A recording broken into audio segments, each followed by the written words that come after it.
Res ipsa loquitur. The occurrence speaks for itself.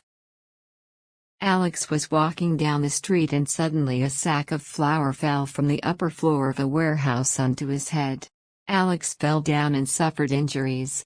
Who is liable for the injuries of Alex? Jane is the owner of the warehouse. Can Alex sue Jane for damages?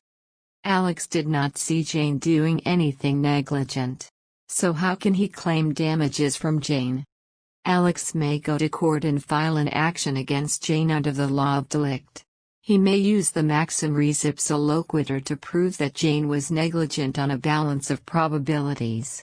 For this he has to prove two things. Firstly, that his injury was caused by a thing under Jane's control. Secondly, that the accident does not happen if Jane used proper care. Jane may negate the inference of negligence by giving an explanation which excludes negligence. The explanation should be a reasonable one. Or else Jane may lead evidence to show that she took all reasonable precautions to prevent the occurrence of the accident. For example, she may show that she had stored all the sacks of flour away from the window with no possibility of one falling down to the street. However, if she fails to give such an explanation or to lead evidence in her favor, Jane may be held liable for the injuries of Alex.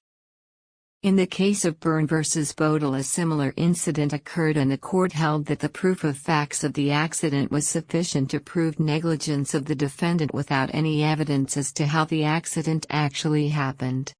In other words, the court held that the facts speak for themselves. The accident could not have happened without someone's negligence. However, where the cause of the accident is known, the maxim cannot be applied.